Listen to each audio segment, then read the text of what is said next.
नमस्कार, KP news 24/7 में आपका स्वागत है। मैं हूं अश्विनी आपके साथ। आइए सबसे पहले एक नजर डालते हैं अब तक के मुख्य समाचारों पर। आज गुरुवार को बीदर उत्तर से बीजेपी के उम्मीदवार ईश्वर सिंह ठाकुर ने भव्य रैली के साथ बीदर के तहसील कार्यालय पहुंचकर अपना नामांकन पत्र दाखिल किया।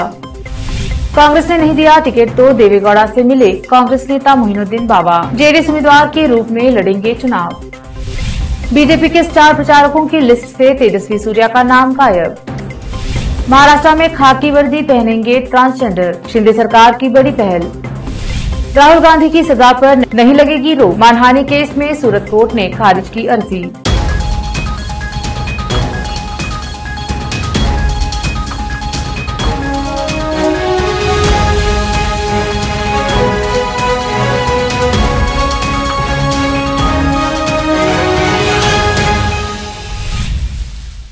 अब समाचार विस्तार से। आज गुरुवार को बीदर उत्तर से बीजेपी के उम्मीदवार ईश्वर सिंह ठाकुर ने अपने प्रशंसकों और पार्टी नेताओं व कार्यकर्ताओं के साथ भव्य रैली के साथ बीदर के तहसील कार्यालय पहुंचकर अपना नामांकन पत्र दाखिल किया। इस अवसर पर हैदराबाद तेलंगाना के बीजेपी से निलंबित नेता टी राजा सिंह भी उपस्थित रहे। ईश्वर सिंह ठाकुर ने गांधीगंज में स्थित बसवेश्वर मंदिर में दर्शन और पूजा आदि करके गांधीगंज से एक भव्य रैली के साथ निकले और ब्रह्मकुंडेश्वर सर्कल, बसवेश्वर सर्कल, भगत सिंह चौक और अम्बेडकर सर्कल, शिवाजी चौक से होते हुए डीसी कार्यालय पहुंचे। इस अवसर पर ईश्वर सिंह ठाकुर ने सभी महात्माओं की मूर्तियों पर मालार्पण किया। इसके साथ बीजेपी बजरंग दल के सभी दिग्गज नेता और इनके अलावा रघुनाथ राव मलकापुरे, चंदू पाटिल, सोमशेखर पाटिल, शशि होसरली, शैलेंद्र बिलदाड़े और भारी संख्या में बीजेपी कार्यकर्ता और आमजन ने भाग लिया। चलती हुई रैली में संबोधित करते हुए टी राजा सिंह ने कहा कि वो और कई बार ईश्वर सिंह ठाकुर के लिए चुनाव प्रचार के लिए बीदर आएंगे और कहा कि इस बार बीदर से कांग्रेस का सफाया होगा। अपना नामांकन दाखिल करके डीसी कार्यालय से बाहर निकलने के बाद रघुनाथ राव मलकापुरे, बीजेपी के सीटी अध्यक्ष शशि होसरली और ईश्वर सिंह ठाकुर ने मीडिया से बात की और कहा कि बीजेपी का मुकाबला किसी से नहीं है, बल्कि सबका मुकाबला बीजेपी से है। केपी न्यूज के संवाददाता असलम खान और कैमरामैन संतोष का कवरेज।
बनकर वहां पर रहना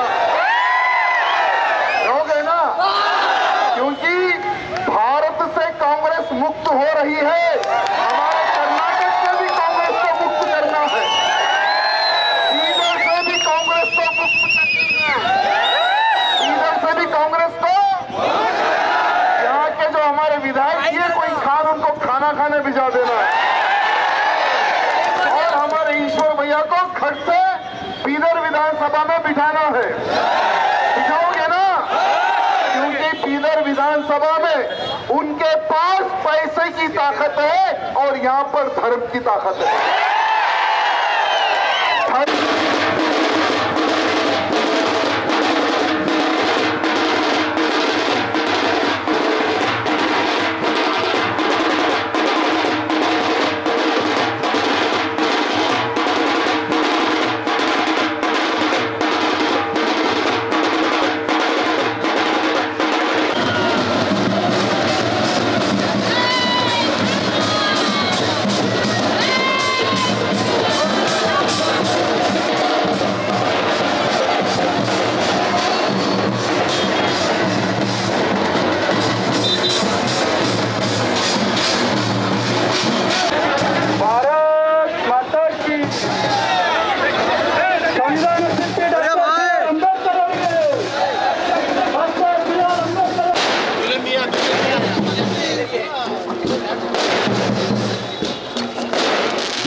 बीजेपी कैसा मुकाबला करेगी सर इस बार रहीम खान का?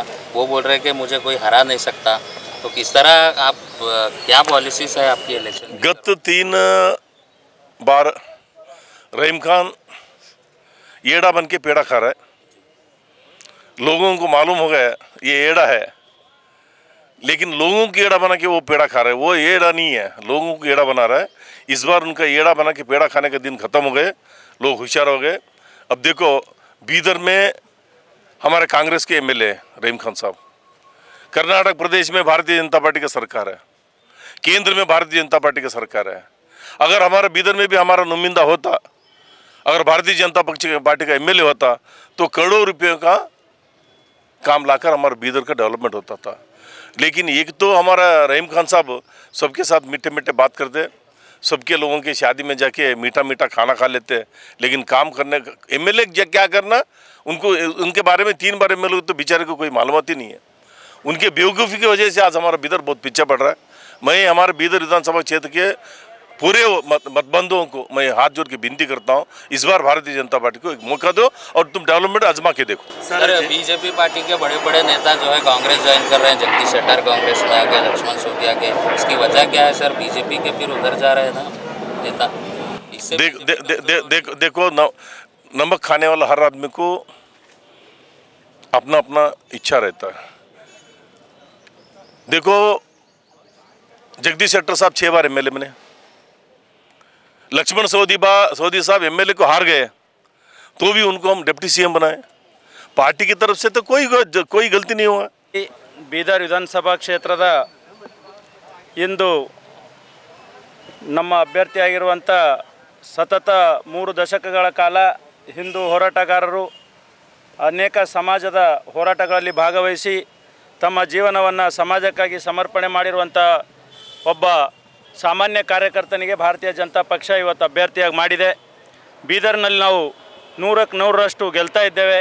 ಯಾರು ಏನೇ ಹೇಳಿ ಇಲ್ಲಿ ಬೀದರಿನ ಒಬ್ಬರು ಕಾರ್ಯಕರ್ತರು ಮತದಾರರು ಹಣದಿಂದ ಬೀಳೋದಿಲ್ಲ। ಯಾರು ಹಣದ ಬಲದ ಮೇಲೆ ಚುನಾವಣೆ ಮಾಡಬೇಕಂತ ಇದ್ದಾರೋ ಅವರಿಗೆ ಬರುವಂಥ 13ನೇ ತಾರೀಕು ನಾವು ತಕ್ಕ ಉತ್ತರವನ್ನು ಕೊಡೋರಿದ್ದೇವೆ। ಬೀದರಿನ ಮತದಾರರ ಬಾಂಧವರು ಕೂಡ ತಕ್ಕ ಉತ್ತರವನ್ನು ಕೊಡೋರಿದ್ದಾರೆ ಅನ್ನುವಂಥ ಮಾತನ್ನು ಹೇಳಿ, ಈಗಾಗಲೇ ಸಾವಿರಾರು ಸಂಖ್ಯೆಯಲ್ಲಿ ಇಂಥ ಉರಿ ಬಿಸಿಲಿನಲ್ಲಿ ನಮ್ಮ ಕಾರ್ಯಕರ್ತರು ಅತ್ಯಂತ ಹುಮ್ಮಸ್ಸಿನಿಂದ ಇವತ್ತು ನಾಮನಿರ್ದೇಶನವನ್ನು ಮಾಡಿದ್ದೇವೆ। ಬರುವಂಥ ನಾಳೆ JP ನಡ್ಡಾ ಅವರು ಬರೋರಿದ್ದಾರೆ।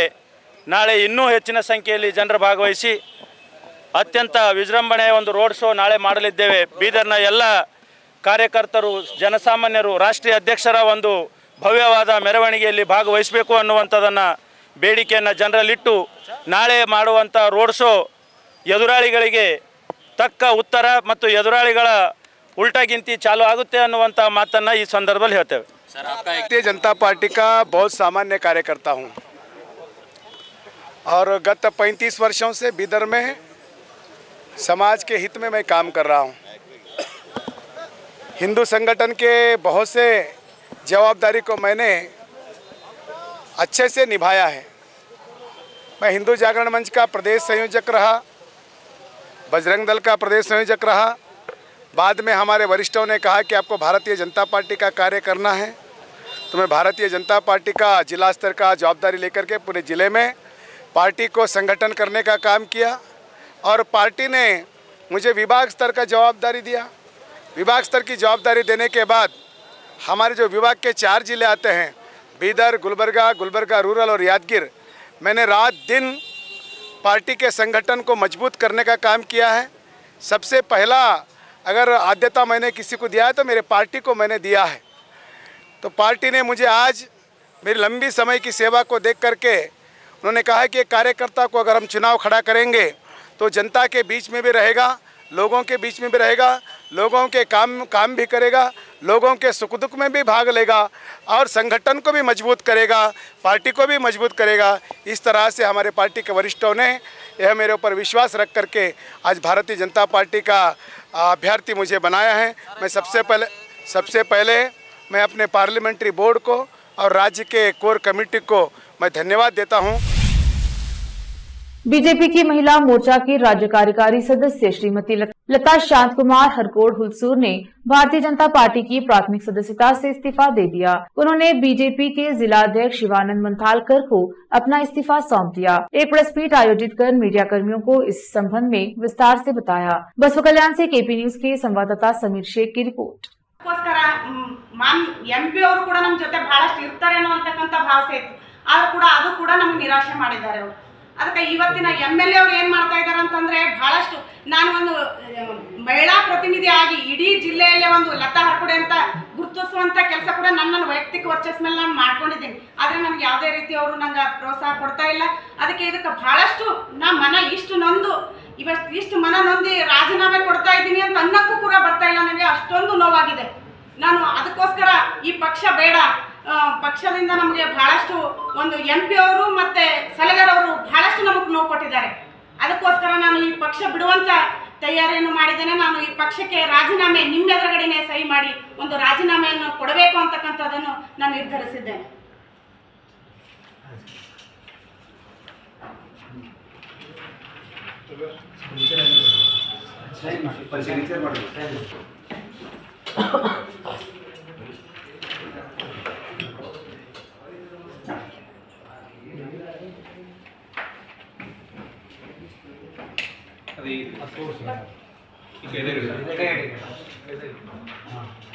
ಬಸವ ಕಲ್ಯಾಣದಲ್ಲಿ ನೀವು ಇನ್ನೂ ನೋಡ್ತಾ ಇರಬಹುದು, ನಮಗೆ ಕೇಳದೆ ಅಂತದನ್ನೊಂದು ನಾವೆಲ್ಲ ಕೇಳ್ಕೊಂಡು ಬಂದಾ ಇದೀವಿ।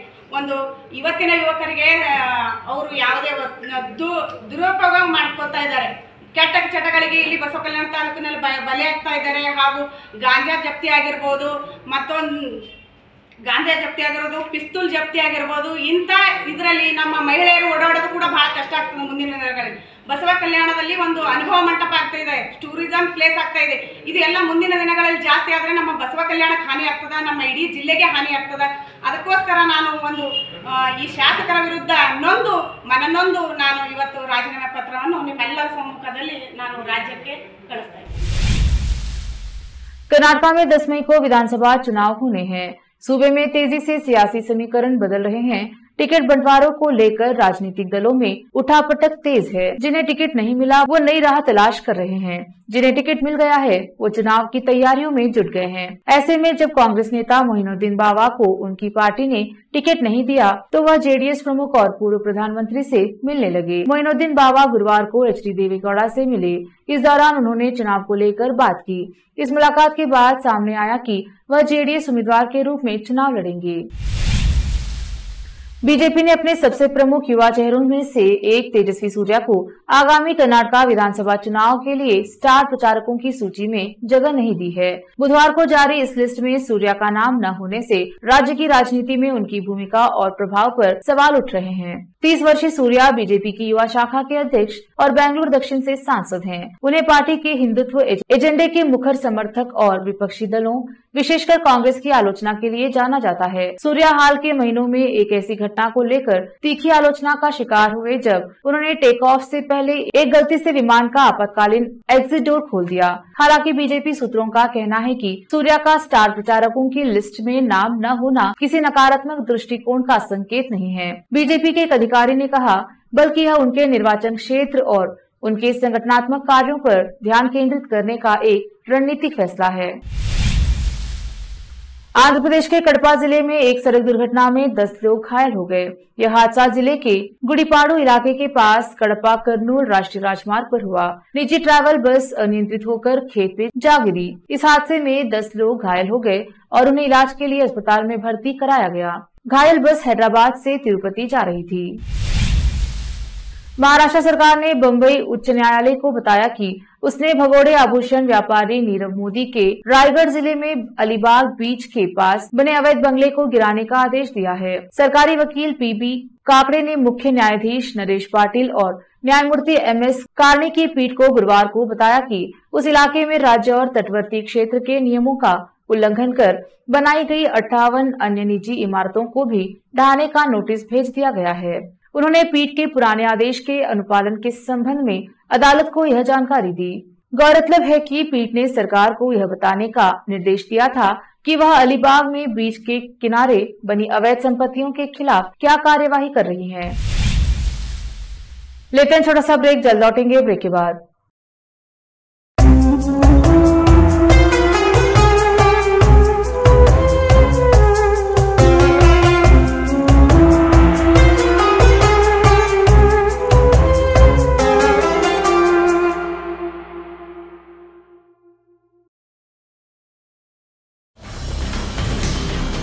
हिंदुस्तान के हर कोने में हम हैं मौजूद। 24 घंटे हालात पर गहरी नजर, खबरों से जुड़े चुपते सवालात, और आपको दिखाता है धार्मिक, सामाजिक, राजनीतिक, लोकल और इंटरनेशनल न्यूज की सबसे बेहतर कवरेज, जो आपको रखती है हर पल बाखबर। देश और दुनिया भर की खबर के लिए देखते रहें KP news 24/7। Noor education trust Bidar की ओर से चलाए जाने वाला Noor MEd and BEd college Bidar, recognized by NCTE Delhi and affiliated to Gulbarga University, Gulbarga. Admission are open for the academic year 2022-23. विशेषज्ञ और सक्षम शिक्षकों द्वारा शिक्षा प्राप्त करने के लिए नूर एमएड एंड बीएड कॉलेज में दाखिला लें और शांत वातावरण में शिक्षा प्राप्त करें। बीदर शहर में बेहतर शिक्षा का एकमात्र केंद्र Noor MEd and BEd college, Shahpur gate, Bidar.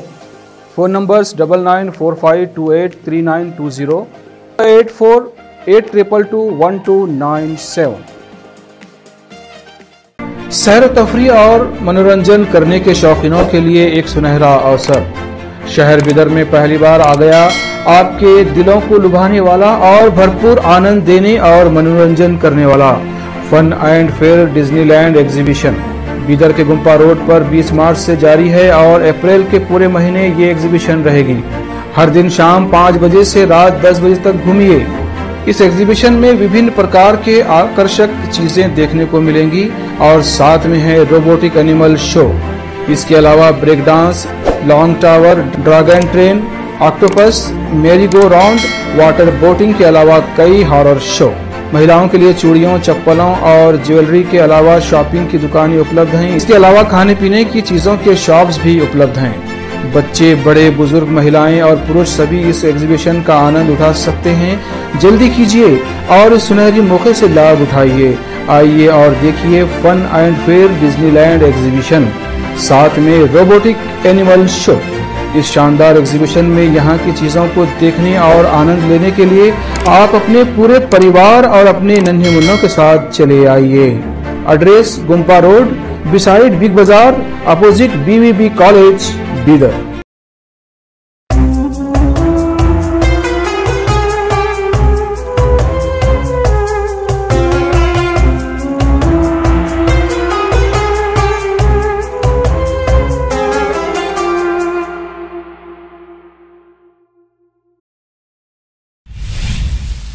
Break के बाद स्वागत है आपका। देखते हैं आगे के समाचार। उद्योगपति गौतम अडानी ने अब से कुछ देर पहले मुंबई में राष्ट्रवादी कांग्रेस पार्टी एनसीपी के प्रमुख शरद पवार के आवास सिल्वर ओक में उनसे मुलाकात की है। पार्टी सूत्रों से यह जानकारी सामने आ रही है। यह मुलाकात पवार के हालिया बयान के बाद हुई है, जिसमें उन्होंने कहा था कि वह हिंडनबर्ग रिसर्च द्वारा अडानी समूह पर लगाए गए आरोपों की संयुक्त संसदीय समिति से जांच कराने के खिलाफ नहीं है, लेकिन उच्चतम न्यायालय की समिति जांच के लिए अधिक उपयोगी और प्रभावी होगी। पवार ने अडानी मसले पर जेपीसी की मांग को झटका देते हुए कहा था कि ये निष्पक्ष नहीं होगा, क्योंकि 21 में 15 सदस्य सत्ता पक्ष के होंगे। गौरतलब है कि शरद पवार ने अपने एक इंटरव्यू में हिंडनबर्ग रिपोर्ट का जिक्र करते हुए कहा, इस शख्स ने पहले भी ऐसे बयान दिए थे और तब भी सदन में कुछ दिन हंगामा हुआ था, लेकिन इस बार जरूरत से ज्यादा तवज्जो इस मुद्दे को दे दी गई है। वैसे भी जो रिपोर्ट आई उसमें दिए गए बयान किसने दिए, उसका क्या बैकग्राउंड है। जब वो लोग ऐसे मुद्दे उठाते हैं जिनसे देश में बवाल खड़ा हो, इसका असर तो हमारी अर्थव्यवस्था पर ही पड़ता है। लगता है कि ये सब कुछ किसी को टारगेट करने के लिए किया गया था।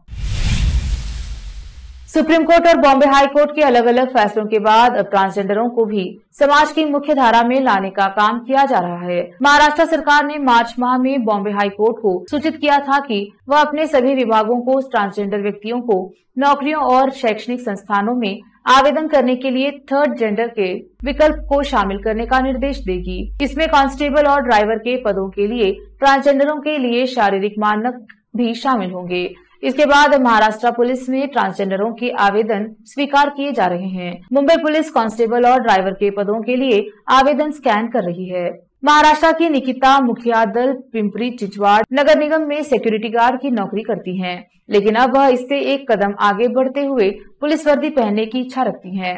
उनकी इच्छा थी कि वह लंबे समय तक खाकी वर्दी पहने। यही वह समय था जब उन्होंने मुंबई पुलिस में कांस्टेबल के पद के लिए आवेदन करने का फैसला किया। लेकिन जब वह इसके लिए फॉर्म भरने गई तो एहसास हुआ कि ट्रांसजेंडर के रूप में पहचान का कोई विकल्प नहीं है। निकिता पहले नितिन मुखियादल थी। यह सब महसूस होने के बाद उनको ऑपरेशन करवाना पड़ा, क्योंकि वह एक महिला के रूप में अपनी पहचान दर्शाना चाहती है। मोदी सरने वाले मानहानि केस में राहुल गांधी को सूरत कोर्ट ने बड़ा झटका दिया है। राहुल गांधी की सजा पर रोक नहीं लगेगी, क्योंकि सूरत कोर्ट ने कांग्रेस नेता की अर्जी खारिज कर दी है। दरअसल मोदी सरने मानहानि के मामले में सूरत की निचली अदालत ने राहुल गांधी को 2 साल की सजा सुनाई थी। इस सजा के खिलाफ राहुल गांधी की ओर से निचली अदालत के फैसले को सेशन कोर्ट में चुनौती दी गयी थी, जिसे कोर्ट ने खारिज कर दिया। माना जा रहा है कि राहुल गांधी अब इस मामले में राहत के लिए हाई कोर्ट का रुख कर सकते हैं। सूरत कोर्ट से राहुल गांधी को राहत नहीं मिलने के बाद कांग्रेस के दिग्गज नेता और संचार मामलों के प्रभारी कांग्रेस महासचिव जयराम रमेश ने कहा कि कानून के तहत अब भी हमारे पास जो विकल्प उपलब्ध हैं, हम उन सभी विकल्पों का इस्तेमाल करना जारी रखेंगे। मुरादाबाद कलेक्ट्रेट परिसर में एक पीड़ित व्यक्ति ने एसएसपी को उसके साथ दबंगों द्वारा लूट की वारदात को अंजाम दिए जाने के संबंध में शिकायती पत्र सौंपा। शिकायती पत्र के माध्यम से पीड़ित शाकिर अली निवासी करुला आबिद मार्केट पीर के बाजार का आरोप है कि उसने करुला क्षेत्र में कुछ माह पहले किराए पर एक दुकान ली थी, जिसका 11 महीने का पक्का एग्रीमेंट कराया गया था, जिसकी दुकान मालिक द्वारा पक्की रसीद भी दी जाती है। पीड़ित का आरोप है कि दुकान मालिक और पुराने किराएदार रियाजुल में किसी बात को लेकर काफी समय से विवाद चल रहा है, जिसके चलते रियाजुल पीड़ित शाकिर को आए दिन दबंगाई दिखाता रहता है और उनसे पैसों की रंगदारी मांगता रहता है। पीड़ित का आरोप है कि रंगदारी न दिए जाने पर बीती 19 मार्च को दोपहर को दबंगों ने दुकान में घुसकर पीड़ित के बेटे से 1.5 लाख रुपए की नकदी और MI का मोबाइल फोन छीन लिया, जिनकी सारी दबंगाई कैमरे में कैद हो गई, जिसकी वीडियो भी उनके पास है। इतना ही नहीं, दबंगों ने दुकान में रखा सारा सामान भी दुकान से निकालकर बाहर फेंक दिया। पीड़ित का आरोप है कि जब उसने घटना की जानकारी थाने में दी तो उसकी कोई सुनवाई नहीं हुई। पीड़ित का कहना है कि वह लखनऊ जाकर डिप्टी सीएम से भी कार्यवाही के संबंध में लिखवा कर ले आया, लेकिन डिप्टी सीएम ब्रजेश पाठक के आदेश पर भी उसकी थाने पर कोई सुनवाई नहीं हो रही है और पुलिस कोई रिपोर्ट नहीं लिख रही है। पीड़ित ने एसएसपी को दिए गए शिकायती पत्र के माध्यम से दबंगों के खिलाफ कड़ी कार्यवाही किए जाने की मांग की है। मुरादाबाद से आलम वारसी की रिपोर्ट। क्या नाम है आपका? साहब मेरा नाम शाकिर अली है। शाकिर अली कहाँ से आए हैं आप? मैं साहब करुला से आया हूँ, करुला आबिद मार्केट पीर के बाजार के बराबर से। अच्छा, एसएसपी से शिकायत की है? क्या शिकायत की? एसएसपी से ये शिकायत की है साहब, मैंने जो है करुले पे दुकान किराए पे ली थी, रजिस्ट्रेट ऑफिस से रजिस्ट्री करा के जी 11 महीने का एग्रीमेंट कराया था पक्का। उसके दुकान पे मैं बैठ गया, मेरा दुकान पे पूरा कब्जा था। मकान मालिक ने मुझे हर किराएनामे की रसीद भी दी है। उसका कोई पुराना किराएदार था, उसका और मकान मालिक का कोई आपस का विवाद था। इनका क्या विवाद था मुझे कोई पता नहीं। फिलहाल वो मुझसे हर महीने रिश्वत के पैसे मांगते थे, गुंडा बदमाशी के आधार पे। मैंने उन्हें पैसे देने से मना कर दिया। किसको? पुराना किराएदार था रियाजुल। अच्छा। उन्होंने दबंगी दिखाई।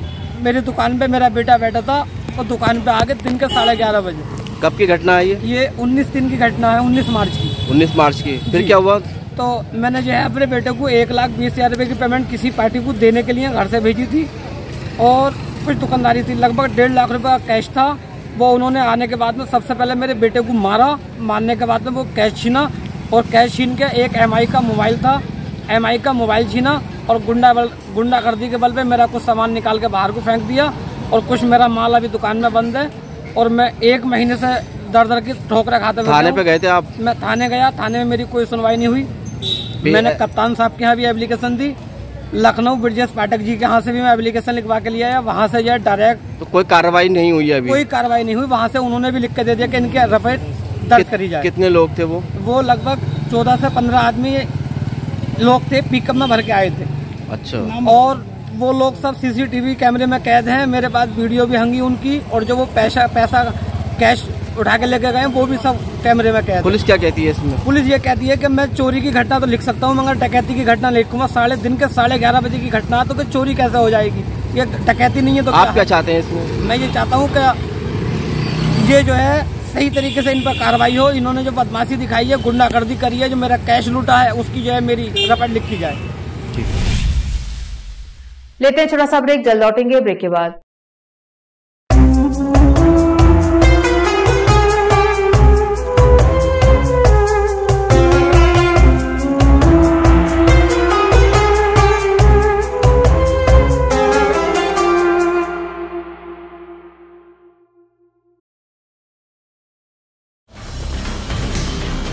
हिंदुस्तान के हर कोने में हम हैं मौजूद।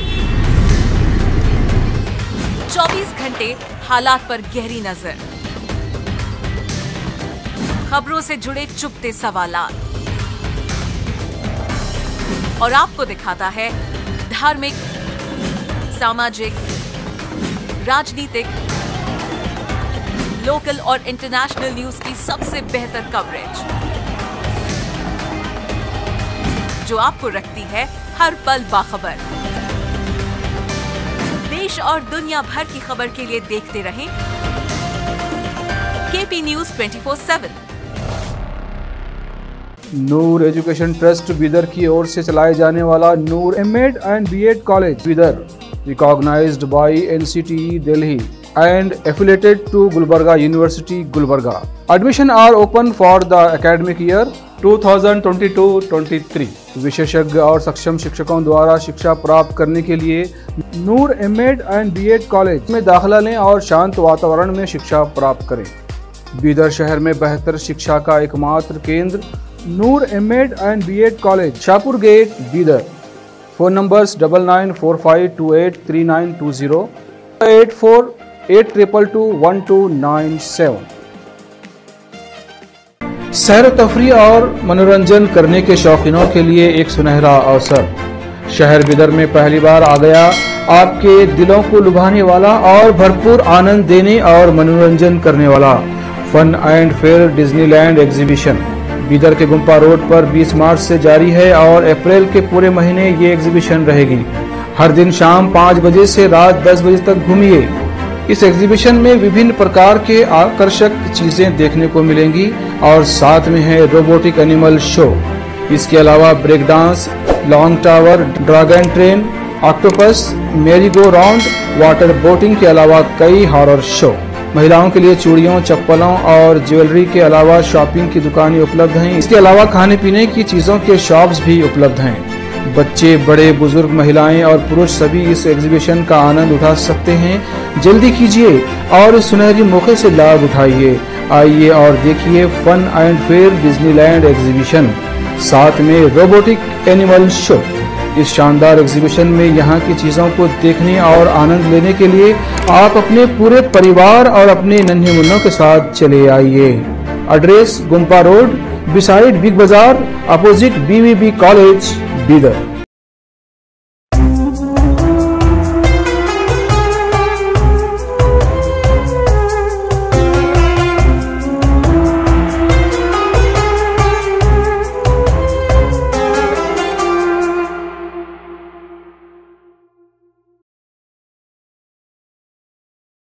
ब्रेक के बाद स्वागत है आपका। देखते हैं अन्य समाचार। असम सरकार ने आपातकाल के दौरान जेल भेजे गए 300 से अधिक लोगों को 1500 रुपए की मासिक पेंशन देने की बुधवार को घोषणा की। मुख्यमंत्री हेमंत बिस्वा शर्मा की अध्यक्षता में हुई मंत्रिमंडल की बैठक के बाद आवासन एवं शहरी कार्य मंत्री अशोक सिंघल ने कहा कि राज्य सरकार आपातकाल के दौरान जेल भेजे गए लोगों को लोकतंत्र सेनानी मानती है। मंत्री ने कहा, लोकतंत्र के प्रति उनके योगदान को लेकर असम मंत्रिमंडल ने 301 लोगों को मासिक पेंशन देने की आज मंजूरी दी। इन लोगों को 15,000 रुपए की मासिक पेंशन मिलेगी। इनमें जिन व्यक्तियों का निधन हो गया है उनकी पत्नी को यह राशि मिलेगी और यदि दोनों का निधन हो चुका है उनकी अविवाहित बेटी को यह रकम मिलेगी।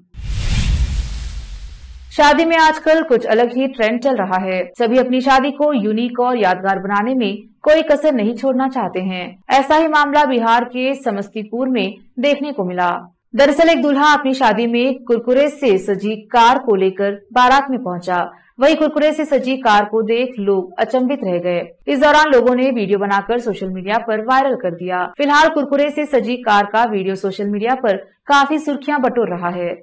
वीडियो में साफ तौर पर देखा जा सकता है कि व्हाइट कलर की कार है जिसे कुरकुरे की लच्छी से सजाया गया है। बता दें कि इससे पहले हरियाणा में एक युवक ने अपनी कार को फसल की बालियों से सजाया था। हरियाणा की इस खबर ने भी जमकर सुर्खियां बटोरी थी। पाकिस्तान के विदेश मंत्री बिलावल भुट्टो जरदारी 4 और 5 मई को गोवा में होने वाली शंघाई सहयोग संगठन SCO के विदेश मंत्रियों की बैठक में शामिल होंगे। पाकिस्तान के विदेश कार्यालय के मुताबिक वह पाक प्रतिनिधिमंडल का नेतृत्व करेंगे। पाकिस्तान के विदेश कार्यालय ने यह जानकारी दी है। बिलावल करीब 12 साल के अंतराल के बाद भारत आने वाले पहले विदेश मंत्री होंगे। भारत की यात्रा करने वाली अंतिम पाकिस्तानी विदेश मंत्री हिना रब्बानी खार जुलाई 2011 में थी। गौरतलब है कि 2014 में पीएम मोदी के शपथ ग्रहण समारोह में पाकिस्तान के पूर्व प्रधानमंत्री नवाज शरीफ के नई दिल्ली आने के बाद से यह कोई प्रमुख पाकिस्तान नेता भारत नहीं आया है। आखिर में फिर एक बार देखते हैं मुख्य समाचार। आज गुरुवार को बीदर उत्तर से बीजेपी के उम्मीदवार ईश्वर सिंह ठाकुर ने भव्य रैली के साथ बीदर के तहसील कार्यालय पहुंचकर अपना नामांकन पत्र दाखिल किया। कांग्रेस ने नहीं दिया टिकट तो देवेगौड़ा से मिले कांग्रेस नेता मोहिनुद्दीन बाबा, जेडीएस उम्मीदवार के रूप में लड़ेंगे चुनाव। बीजेपी के स्टार प्रचारकों की लिस्ट से तेजस्वी सूर्या का नाम गायब। महाराष्ट्र में खाकी वर्दी पहनेंगे ट्रांसजेंडर, शिंदे सरकार की बड़ी पहल। राहुल गांधी की सजा पर नहीं लगेगी रोक, मानहानि केस में सूरत कोर्ट ने खारिज की अर्जी।